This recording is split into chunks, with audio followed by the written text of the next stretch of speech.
नमस्कार दोस्तों, स्वागत है आपका अपने वीजी नॉलेज में। आज उस शख्स की बात करने जा रहे हैं जो सऊदी अरबिया से आया तो था अपने भाई की मौत का बदला लेने, मगर धीरे धीरे कर एक के बाद एक डी कंपनी के कहने पर वो हत्या करता चला गया। उसने 40 से भी ज़्यादा हत्याओं को अंजाम दिया, लेकिन पुलिस रिकॉर्ड में उसके खिलाफ सिर्फ 18 हत्याएं हैं। जी हाँ, यहाँ बात हो रही है आरिफ कालिया की।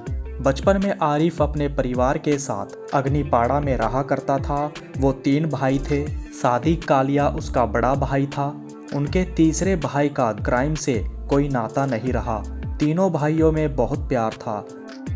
उनके पिता एक छोटी सी दुकान चलाया करते थे। आरिफ कालिया एजुकेटेड व्यक्ति था। वो सऊदी अरबिया में सिक्योरिटी से जुड़ा हुआ था। वो वहाँ पुलिस की मदद किया करता था।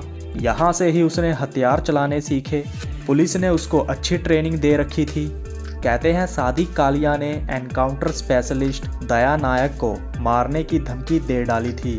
अगर वो सादिक को नहीं मारते तो सादिक उनको मार देता। 12 दिसंबर 1997 में जब सादिक कालिया को एनकाउंटर स्पेशलिस्ट दया नायक ने ढेर कर दिया था तो आरिफ कालिया को इससे बहुत बड़ा झटका लगा था। आरिफ कालिया अपने भाई की मौत का बदला लेना चाहता था। वो उन सब से बदला लेना चाहता था जो उसके भाई को मारने में शामिल थे। भाई के मारे जाने के बाद आरिफ कालिया दुबई में डी कंपनी के टच में आ जाता है और सऊदी अरबिया से नौकरी छोड़कर 1998 को मुंबई आ जाता है। कहते हैं छोटा शकील के साथ आरिफ टच में था। शकील से उसकी अच्छी बनने लगी थी। शकील ने आरिफ को हथियार मुहैया करवाए। 1 साल से भी कम समय में आरिफ ने डी कंपनी के कहने पर लगभग 13 से 14 हत्याओं को अंजाम दे दिया था। पुलिस रिकॉर्ड के अनुसार उसने 18 हत्याएं की। इसी बीच आरिफ कालिया जेल में भी जाता रहा। जेल से बाहर आने के बाद भी वो हत्याएं करता रहा। जब भी वो किसी शख्स को मारता था तो वो ये नहीं देखता था कि आसपास दूसरे लोग भी हैं। वो डायरेक्ट उनको ठोक दिया करता था। नागपाड़ा में senior custom intelligence officer Farooq Batatawala के मर्डर को आरिफ कालिया ने अंजाम दिया था। ये कोई छोटा मोटा मर्डर नहीं था। इस हत्या ने इलाके और कस्टम ड्यूटी वालों के अंदर डर पैदा कर दिया था। कहते हैं आरिफ ने फारूक बटाटावाला की हत्या उसी के घर और उसी की पत्नी के सामने की थी। यही नहीं बल्कि खतरनाक अंडरवर्ल्ड से जुड़े उस व्यक्ति को भी उसने मौत के घाट उतार दिया जिसके नाम से लोग खौफ खाते थे। उसका नाम था हुसैन उस्तरा। हुसैन उस्तरा ने क्राइम ब्रांच की भी मदद की। वो दाऊद के खिलाफ जाने लगा था। हुसैन उस्तरा को लेडी डॉन सपना दीदी अपना गुरु मानती थी। काला पानी एरिया में हुसैन उस्तरा एक दिन अपनी गर्लफ्रेंड से मिलने आता है तो कहते हैं वहीं आरिफ ने उसको उसकी गाड़ी से बाहर निकालकर मौत के घाट उतार दिया था। अग्निपाड़ा एरिया में सादिक कालिया का परिवार रहा करता था और उसी एरिया में गामा ब्रदर्स रहा करते थे। वो 7 भाई थे। उन सभी भाइयों की वहाँ अच्छी चला करती थी। लोगों में उनके नाम का खौफ हुआ करता था। अरुण गवली के लिए वो काम किया करते थे। बताया जाता है जब सादिक कालिया का एनकाउंटर नहीं हुआ था उसने 7 भाइयों में से 2 को मौत के घाट उतार दिया था। वहीं आरिफ ने बाद में 3 भाइयों को मार डाला था। समय बीत रहा था। गामा ब्रदर्स को मौत का डर सता रहा था तो एक दिन गामा ब्रदर ने एक आदमी की मदद से आरिफ को मैसेज भिजवाया। वो मैसेज था कि वो आरिफ से एक समझौता करना चाहते हैं। इसके लिए आरिफ के साथ मीटिंग करने को लेकर बात की गई। आरिफ मीटिंग के लिए मान जाता है। आरिफ अकेला गामा ब्रदर्स की बताई गई जगह पर पहुंच जाता है। कहते हैं मिलने से पहले आरिफ और गामा ब्रदर्स ने कसम खाई थी कि वो अब से एक दूसरे के आड़े नहीं आएंगे। उनको अब मिलकर समझौता करना था। एक कमरे में आरिफ अकेला बैठा था। वो गामा ब्रदर्स की बताई गई जगह पर था तो तभी वहां अंदर एक आदमी आता है। वो आरिफ को देखकर चौंक जाता है। वो शख्स आरिफ को जानता था और आरिफ की इज्जत किया करता था। कहते हैं उस शख्स को गामा ब्रदर्स ने आरिफ को ठोकने का काम दिया था। आरिफ गामा ब्रदर्स के आने का वेट कर रहा था। सामने आरिफ को बैठा देख वो व्यक्ति आरिफ को कहता है भाई आपको मारने की साजिश रची गई है। वो सारी बात आरिफ को बताता है और कमरे से बाहर निकलने का रास्ता भी बताता है।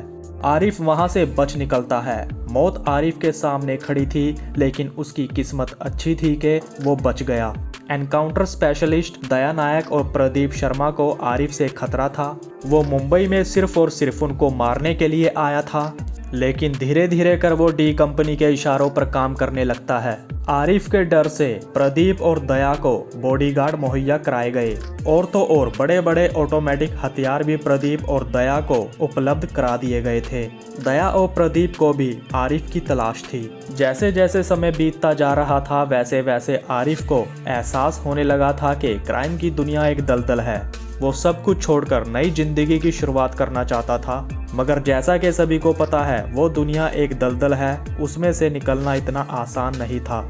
आरिफ की कुछ पुलिस वालों के साथ बात होती रहती थी। उसने एक दिन एक पुलिस ऑफिसर से बात कर उससे प्रदीप शर्मा से बात करने को कहा। जब प्रदीप शर्मा से बात की गई तो उसके बाद आरिफ से मिलने का समय तय किया जाता है। अंधेरी स्टेशन के पास एक जगह पर आरिफ और प्रदीप ने मीटिंग की। मिलने से पहले दोनों में डर बना हुआ था, मगर जैसे ही वो मिले उन्होंने बात की, वो डर निकल गया और उनका एक दूसरे के प्रति भरोसा बन गया। प्रदीप शर्मा ने आरिफ कालिया से ये कहा कि वो उसको अपने सीनियर ऑफिसर्स से मिलवाकर बात करेगा और आगे का प्रोसीजर उसको बताएगा। इसके लिए उसको उसके साथ चलना होगा। आरिफ को गाड़ी में बिठाकर मजगांव एरिया में लेकर नारियलवाड़ी कब्रिस्तान के पास पहुंचे। सीनियर ऑफिसर्स के साथ मिलने के बाद आरिफ समझ गया कि उसके साथ कुछ गलत हो सकता है। आरिफ के पास कोई हथियार नहीं था, उसके पास बचने का चांस बहुत कम था। मगर कहते हैं उस दिन मौसम ने आरिफ का साथ दिया। अचानक आंधी चलने लगती है, धूल मिट्टी उड़ रही थी। धूल मिट्टी से बचने के लिए एनकाउंटर स्पेशलिस्ट सचिन वाजे और प्रफुल्ल भोसले अपनी आंखों को मिट्टी से बचाते फिरते हैं। दूसरा उनको ये भी था कि आरिफ कहाँ जाएगा, क्योंकि वो जब भरोसा करके यहाँ तक आ सकता है तो वो अब क्यों भागेगा। मगर आरिफ कालिया वहाँ से गायब हो जाता है। आरिफ कालिया कुछ समय के लिए अंडरग्राउंड हो जाता है। एक दिन क्राइम ब्रांच तक खबर पहुंचती है कि आरिफ उत्तर प्रदेश में छिपा हुआ है। कहते हैं आरिफ वहां धर्म प्रचारकों के साथ पहुंचा था। तो क्राइम ब्रांच की टीम उत्तर प्रदेश के गोंडा जिले में कदम रखती है। पुलिस उसको वहां से धर दबोचती है और उसको मुंबई वापस ले आती है। 3 साल उसने जेल में बिताए। 2001 में जेल से बाहर आने के बाद आरिफ को एक जर्नलिस्ट को मारने का काम दिया गया और वो काम दिया था छोटा शकील ने। कहीं ना कहीं उस जर्नलिस्ट को पता चल गया था कि आरिफ द्वारा उसको मरवाया जा सकता है, जिसके बाद वो जर्नलिस्ट छिप छिपाता फिरने लगा। पुलिस तक भी इसकी खबर पहुंच गई थी। पुलिस पर सरकार का प्रेशर बना हुआ था। पुलिस नहीं चाहती थी कि मुंबई की सड़कों पर फिर से खून बहे। तो क्राइम ब्रांच की टीम आरिफ के एक साथी की मदद से देर रात को वहां पहुंची जहां आरिफ छिपकर बैठा हुआ था। वो अंबरनाथ एरिया में था। वहां से आरिफ को काबू किया गया। कहा जाता है आरिफ को पुलिस ने मारकर ये शो किया कि वो जर्नलिस्ट को मारने उसके घर आया था, जिसके बाद पुलिस ने बीच बचाव करते हुए उसको मार डाला। पोस्टमार्टम रिपोर्ट की माने तो आरिफ को मारा पीटा गया, जिसमें उसको चोट के निशान थे और तो और उसकी रीढ़ की हड्डी भी टूटी हुई थी। तो दोस्तों, ये थी आरिफ कालिया की जिंदगी से जुड़ी कुछ बातें। अब तक के लिए इतना ही। तो नमस्कार दोस्तों।